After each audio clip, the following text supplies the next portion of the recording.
بسم اللہ الرحمن الرحیم۔ انجینئر مبشر محمود شاہ آپ کے ساتھ بات کر رہا ہوں۔ آج کا موضوع حادثات کے متعلق ہے ان جنرل، اور بالخصوص ٹریفک کے حادثات کے متعلق۔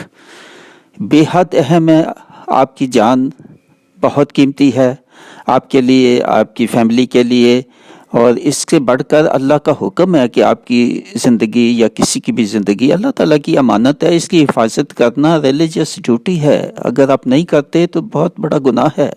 جان بوجھ کے اگر آپ نے احتیاط نہیں کی کسی بھی معاملے میں، وہ گاڑی کا معاملہ ہو یا کوئی اور معاملہ ہو، تو اپنی جان کو اپنے رسک میں ڈالا اور نقصان کیا اپنا یا فیملی کا یا کسی اور کا، جس سے آپ نے گاڑی ٹکرائی یا